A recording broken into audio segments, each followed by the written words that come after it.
22 years. That's how long I'd been married to Laura when everything I believed about our life together shattered like glass against concrete. I'm Richard Thompson, civil engineer, father of 3, and until recently, a man who believed in the permanence of love. Laura and I met when she was finishing her marketing degree, and I was already 3 years into my career. She was vibrant where I was steady, spontaneous where I was methodical. Everyone said we balanced each other perfectly. Our wedding day remains crystallized in my memory. Laura in her grandmother's pearl necklace, tears streaming down her face as she promised to love me forever. I built my entire life around that promise. Every overtime hour, every missed poker night with the guys, every vacation we couldn't afford but took anyway because she wanted memories with the kids. All of it was an investment in us. Our children came in quick succession. Michael at 23 months after the wedding, Sarah 2 years later, then Emma completing our family. I watched Laura transform into a mother with the same intensity she brought to everything. She organized play dates like military campaigns, researched schools with doctoral-level thoroughness, and somehow made our modest colonial feel like a mansion through sheer force of personality.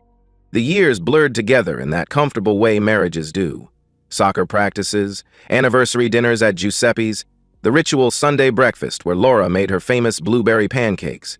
We had our fights, what couple doesn't, but they were about normal things. Money when I wanted to save and she wanted to spend, discipline when I thought she was too soft on the kids, in-laws when her mother stayed too long at Christmas. But lately, something had shifted. It started with the business trips. Laura's marketing firm had landed some big clients, she explained, requiring face-to-face meetings in Chicago, Boston, sometimes overnight. Made sense. She'd worked hard for that promotion to senior account manager. Then came the gym membership. I'm 43, Richard. If I don't get in shape now, when will I? She reasoned. Fair enough, I thought. The new wardrobe followed naturally. Can't wear decade-old clothes to important client meetings. The late nights at the office were just dedication to her career. The password on her phone was probably company policy. Each change had a perfectly reasonable explanation. Together, they formed a pattern I was too trusting to see. Our anniversary was approaching, November 15th, the date I'd stuttered through my proposal in that little Italian restaurant that's now a Starbucks. Laura seemed excited about it, though distracted. She'd mentioned something about making it special this year, but her eyes had been on her phone when she said it. Last Tuesday, she'd rushed out for another emergency client situation, leaving her coffee untouched on the counter. She'd kissed my cheek, quick, perfunctory, like checking off a box, and her perfume was different. Heavier, the kind you notice. "Don't wait up," she'd called over her shoulder. I didn't. But I did lie awake, staring at the ceiling, trying to name the unease that had been growing in my chest like a tumor. 22 years of marriage had taught me Laura's rhythms, and something was off-key, but I pushed the thought away. This was Laura. My Laura, the mother of my children, the woman who still kept my first love letter in her jewelry box. Winter was coming early this year. I'd been meaning to reorganize the closets, get the heavy coats accessible. Laura always complained I never helped with household organization. Maybe I'd surprise her, tackle her closet while she was at one of her meetings. A small gesture, but after 22 years, small gestures were what kept marriages alive. I thought organizing her closet would be a perfect surprise before our anniversary. I had no idea the real surprise was waiting for me. The closet smelled like her, that mix of lavender softener and the expensive perfume she'd started wearing. I'd pulled out the summer clothes, creating neat piles on our bed, when my hand brushed against something hard tucked behind the winter coats. A leather-bound journal, burgundy with a small brass lock that hung open. No label, no marking on the cover. I almost put it back. Almost. But something about finding a hidden journal in the back of my wife's closet made my hands move without consulting my brain. The first page was dated 2 years ago. Laura's handwriting, the same loops and curves that signed permission slips and love notes in lunchboxes. Finally bought this journal. Need somewhere to write what I can't say, what I can't stop doing. My stomach tightened, but I kept reading. First time with Derek today. God, I'd forgotten what it felt like to be wanted, really wanted. Not just Richard's ritual Tuesday night fumbling. Derek grabbed me like he'd die if he didn't have me. We didn't even make it to the bed. Derek. Derek Hoffman from her office. The one who'd sent the Christmas card, with his wife and twin daughters. The room tilted. I sat down hard on the bed, summer dresses crushing under my weight. The entries continued, each one a knife between my ribs. Not just Derek, Andrew from the gym. Those hands, those beautiful hands. Tom from the Chicago business trips. 3 times in one night, I'm still sore. Names I didn't recognize, hotel rooms I'd never suspected, positions I didn't know she knew. But the physical betrayal wasn't the worst part. Richard made his stupid pot roast again tonight. Sitting across from him while he talked about work, all I could think about was Andrew's mouth on me 4 hours earlier. How does someone become so boring, so predictable? Every Tuesday, pot roast. Every Sunday, pancakes.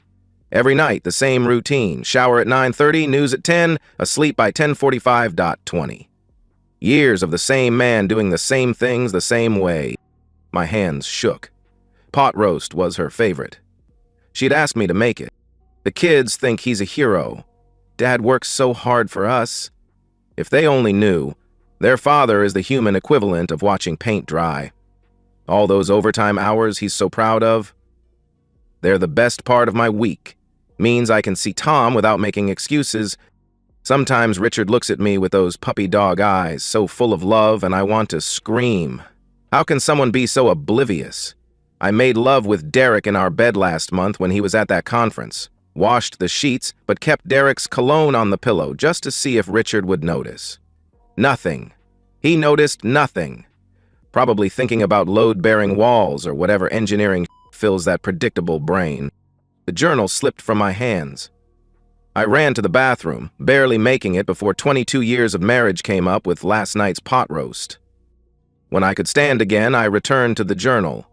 I needed to know everything, every cut, every wound, every moment she'd smiled at me while thinking of another man. 22nd anniversary coming up. Richard's planning something special, I can tell. He's so transparent. Probably dinner at Giuseppe's like every year. Maybe he'll really go crazy and order the veal instead of the chicken parm. God, I can't wait until Emma graduates high school in 6 months. Then I can finally leave. Tom's divorce should be final by then, and we've already looked at apartments. 6 months. She was running out the clock, using me for stability while planning her escape with Emma's graduation in May. The last entry was from 3 days ago. Derek ended it. His wife found out. Coward. But Tom's still in the picture, and I met someone new at the conference last week. James. Younger. Eager. Thinks I'm 35. The wedding ring didn't slow him down. Might have encouraged him. Richard's at home, probably organizing his tools in the garage for the 100th time, while I'm alive. Really alive. He'll never read this. Too respectful of boundaries. Too trusting. Too boring to imagine his wife is anything but the devoted mother and partner he sees, the perfect lie. I photographed every page, every word, every casual cruelty she documented with the same attention to detail she brought to grocery lists. Then I placed the journal back exactly where I found it, tucked behind the winter coats she'd need soon. My hands were steady now. The shaking had stopped, replaced by something cold and clear. She thought her secrets were safe in that closet. She had no idea I was about to turn them into her worst nightmare. For 3 days, I became the world's greatest actor. "Morning, honey," I'd say, kissing Laura's cheek as she rushed out for work. The same cheek that Derek, Andrew, Tom, and God knows who else had kissed. "Don't wait up tonight," she'd call back. "Client dinner." "Drive safe," I would reply. She had no idea that I knew her client's name was James and that dinner would be at a hotel bar. While she was gone, I worked. The journal came out again. I needed to be thorough. This time I brought my scanner. 600 DPI resolution. Every page, every margin note, every little heart she'd drawn next to certain encounters, the obscene poetry she'd written about her lovers, the detailed comparisons between them and me, each one more emasculating than the last. I researched printing services, settling on a boutique shop 3 towns over that specialized in custom journals. The owner, an elderly craftsman named Giuseppe, Different Giuseppe, thankfully. Didn't ask questions when I requested 10 copies of a leather-bound book. Anniversary gift, I explained to him. My wife's a writer. Beautiful, he replied, running his fingers over the sample leather. She'll treasure these. The irony almost made me laugh. I had him emboss Laura's diary on each cover in gold lettering. Classy. Elegant. Exactly the kind of thing Laura would appreciate with her newfound taste for the finer things. The transformation happening inside me was remarkable. The initial agony, that feeling of being gutted while still breathing, had crystallized into something harder. Purpose.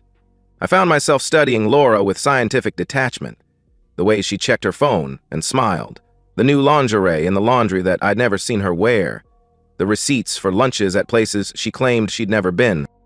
You're quiet lately, she mentioned one evening during a commercial break.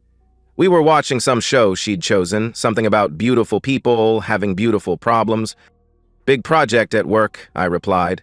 The Morrison Building Foundation. Oh, she responded, her attention already back on her phone. That's nice, honey. She was texting rapidly, smiling at the screen. I could see the contact name, T, Tom presumably, or maybe a new T. Did it matter? I started making calls. Mom? Yeah, I wanted to make sure you and Dad could come to our anniversary dinner, November 15th, I began. Not Giuseppe's this year? She asked. Somewhere special, I answered. Bring your reading glasses. There might be speeches. My mother was thrilled. 22 years! Richard, I'm so proud of you both, she gushed.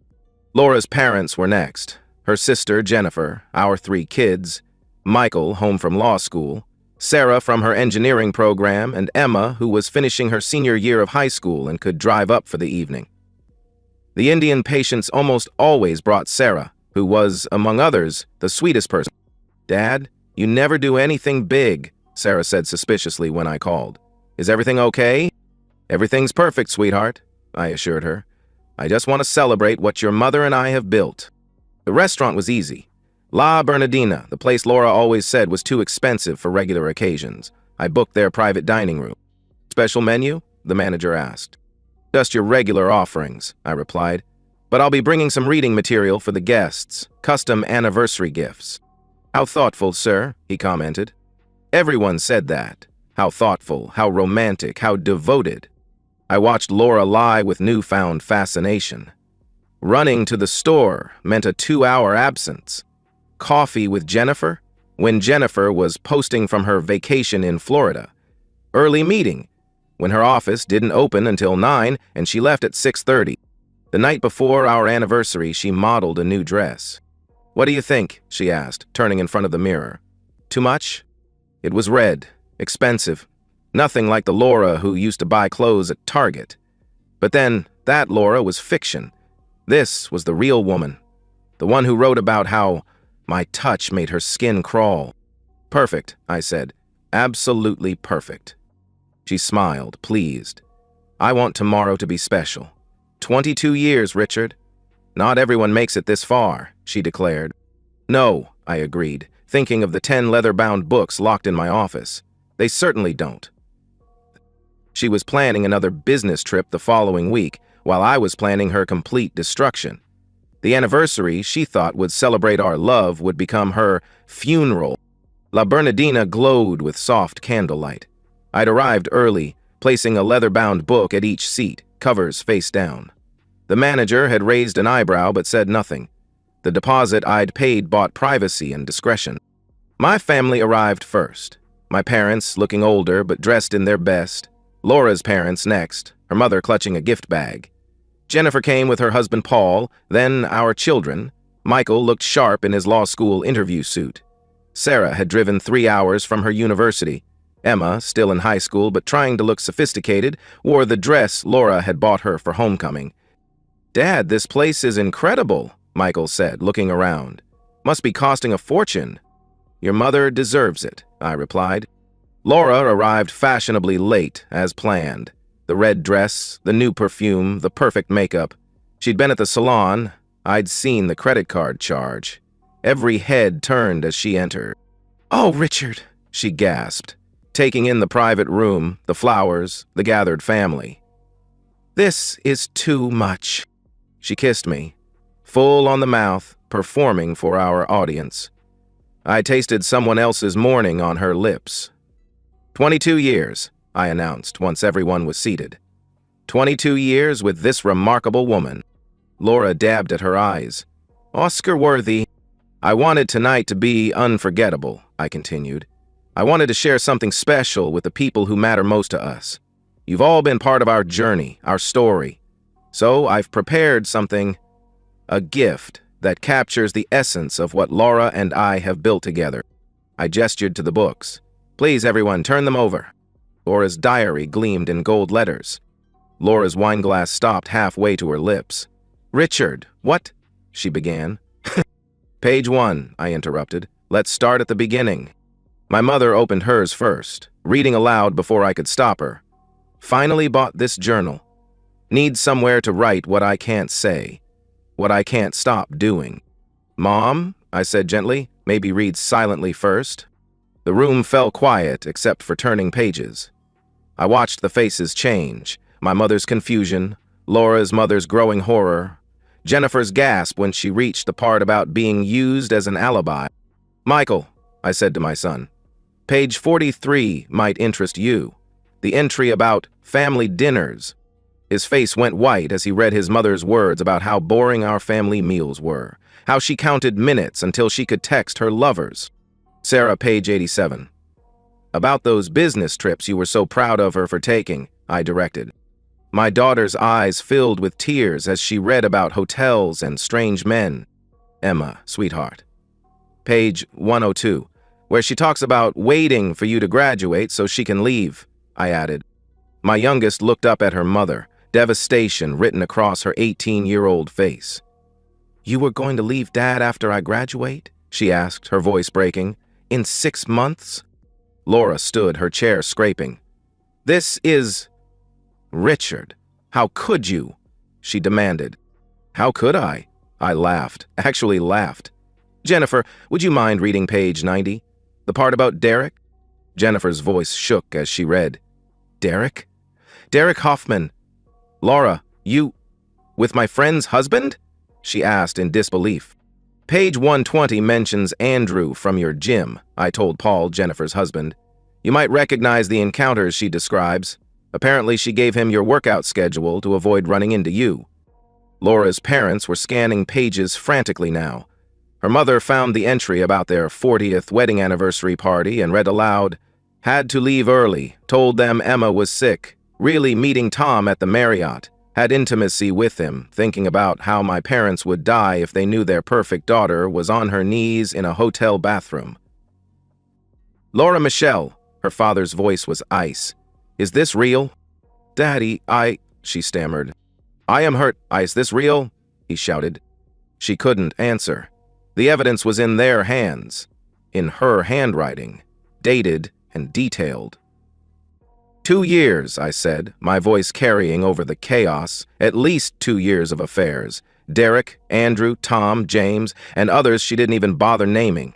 2 years of lying to all of us, using Jennifer for alibis, using our children's events as excuses, using me as, what did you call me, Laura? Page 158?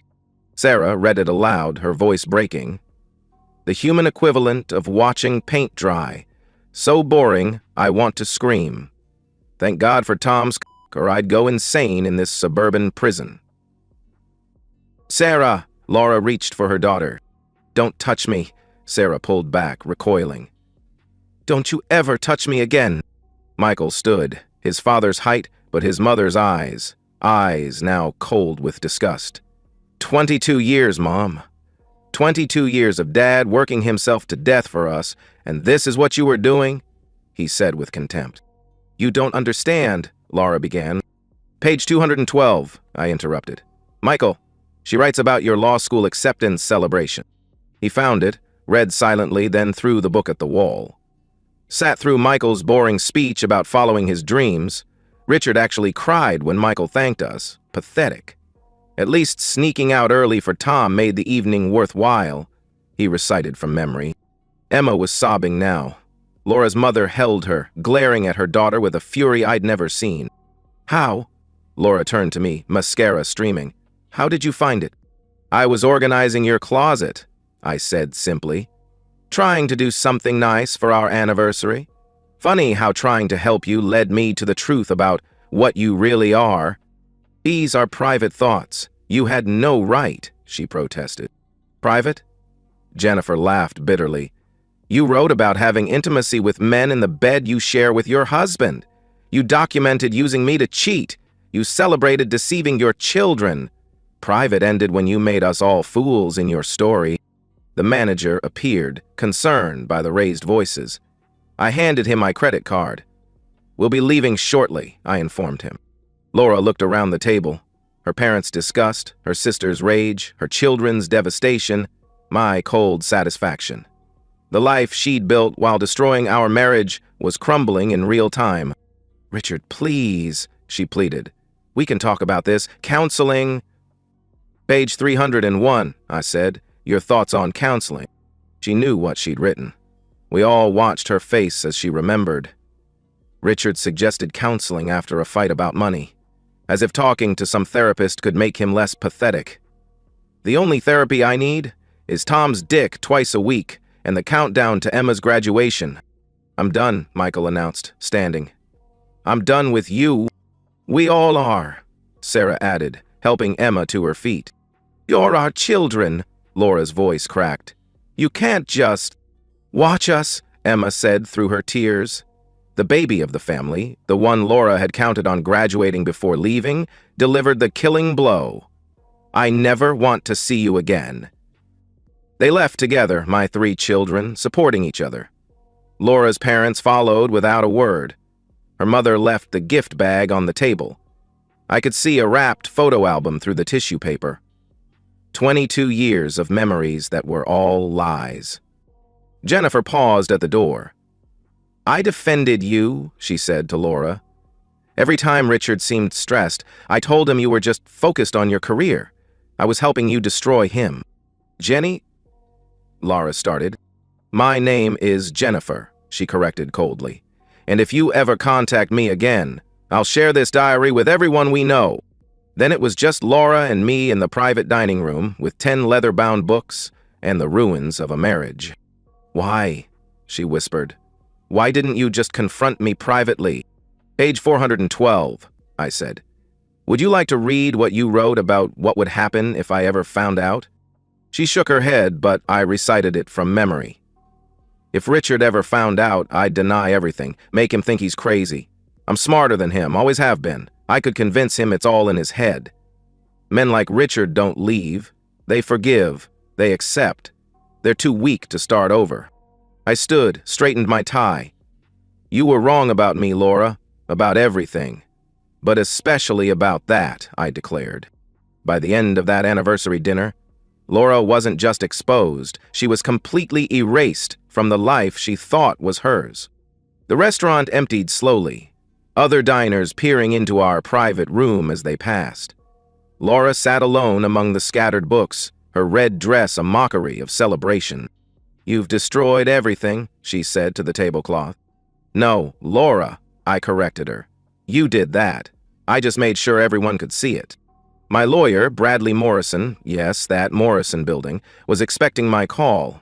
I'd retained him a week ago, the day after I'd finished scanning the journal. "Bradley?" "Yes, we had dinner," I reported when I called. "You can file the papers tomorrow." No reconciliation. The evidence stands." Laura looked up. "You already hired a lawyer?" she asked. "Page 290, I replied. "You wrote about planning to hide assets. I figured I should protect myself." The divorce papers were served the next morning. Bradley had worked through the night using the journal excerpts I'd provided. Adultery with multiple partners, documented in her own hand. Emotional abuse, also documented. Planned abandonment after Emma's graduation, a particularly damning detail. Not that custody mattered much for Michael and Sarah, who were adults, but Emma, at 18, could choose where to live. Michael called me that afternoon. "Dad, I'm taking a break from school for a few days. I need to process this," he explained. "Take all the time you need," I told him. Sarah was more direct. I'm blocking her number, she announced. If there's any emergency, contact me directly, Dad. Emma, my baby, surprised me most. I'm 18, Dad. I can choose where I live, she declared. I choose you. Laura fought for a week, trying to stay in the house. But the journal made it impossible. Her own words about planning to leave, about hiding money, about using the house for her affairs, it all worked against her. Her parents, Roger and Patricia, came by while she was packing. We're ashamed, Patricia said simply. We raised you better than this.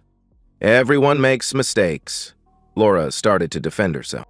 Mistakes? Roger's voice was granite. A mistake is forgetting an anniversary. This is cruelty. Calculated cruelty.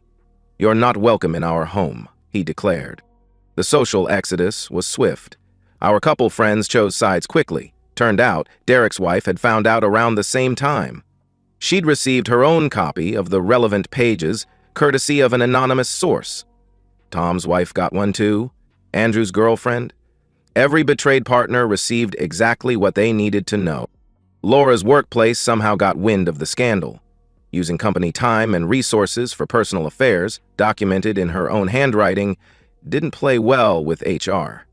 The promotion she'd been so proud of evaporated, followed by a quiet suggestion that she seek opportunities elsewhere. You've ruined my life, she screamed during one of her packing days. No, I corrected, folding Emma's laundry. You wrote every word that ruined your life. I just made sure people read them. The divorce was finalized in 3 months, fast-tracked due to the overwhelming evidence. Laura got what the law required and nothing more. No alimony, adultery killed that. Asset division was clean. The journal showed she'd been planning to leave anyway. The house stayed with me, as did the savings I'd built with overtime she'd mocked. Jennifer called me a month after the divorce. She's living in a studio apartment over the old Dairy Queen, she reported. Working at a marketing startup that pays half what she was making. I don't need to know, I replied. And I didn't. But Jennifer needed to tell me, needed to confirm that Karma had found her sister. The kids? She asked. They're okay. Healing, I answered. Emma's seeing a therapist. The betrayal hit her hard, especially with graduation coming up. But they're strong. They get that from you. She wrote every word that destroyed her life. I just made sure the people who mattered most read every single one. 8 months after the divorce, I stood in what used to be our bedroom, packing away the last box of winter clothes.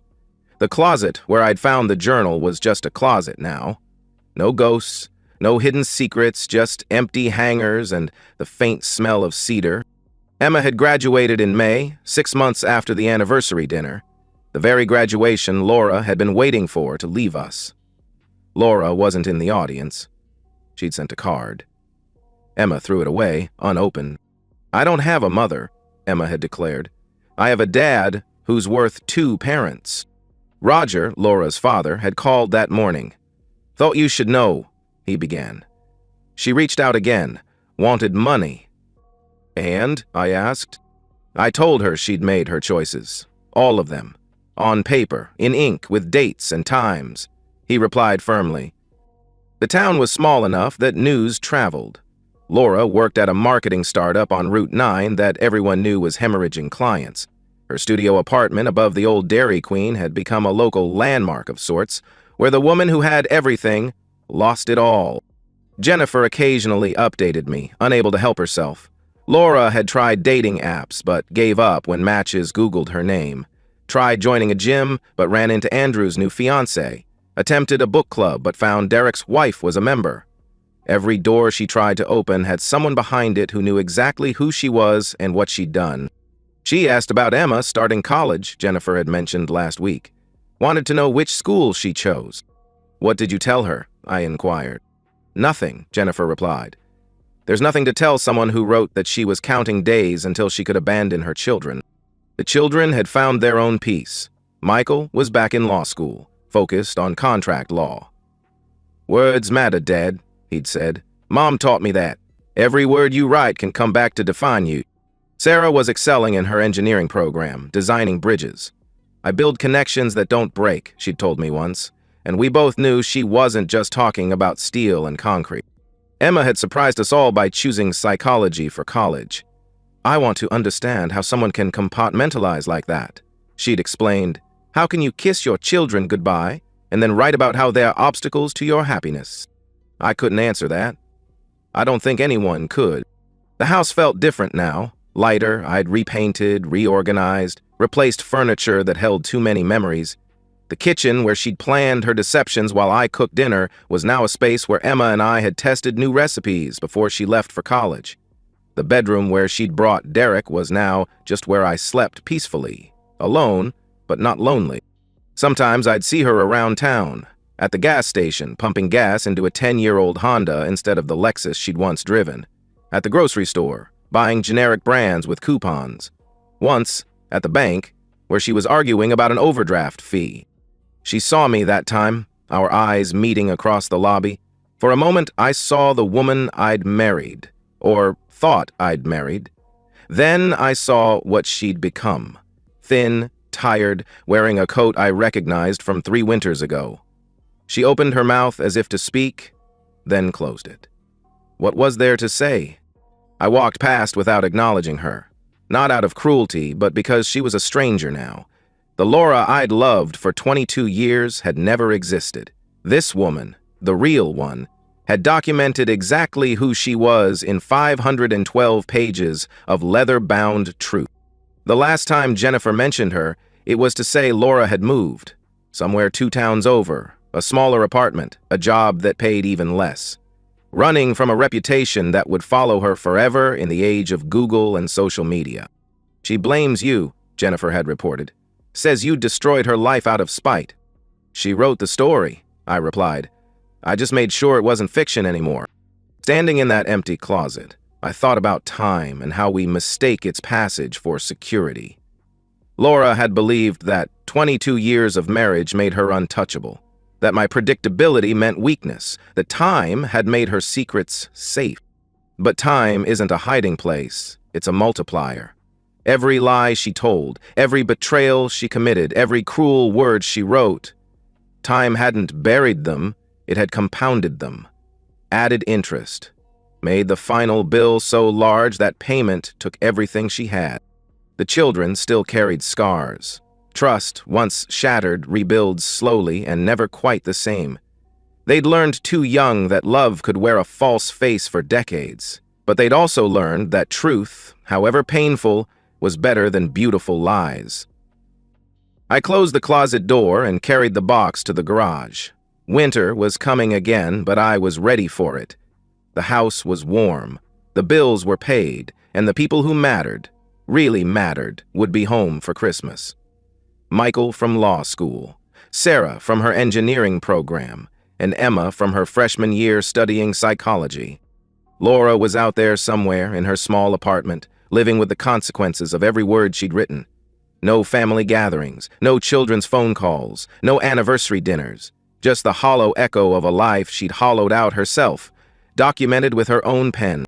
She thought time made her untouchable. I proved time only made her destruction bigger. And so, we've reached the end of today's story. Was it what you expected, or did it take a twist you didn't see coming? I'm curious to hear your thoughts. Share them in the comments below, and let's get a conversation going. If this story kept you hooked, make sure to hit that like button. And if you're new here or just haven't subscribed yet, now's the perfect time to join our community.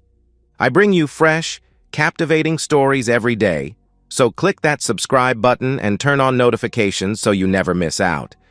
Thanks for watching, and I'll see you in the next one.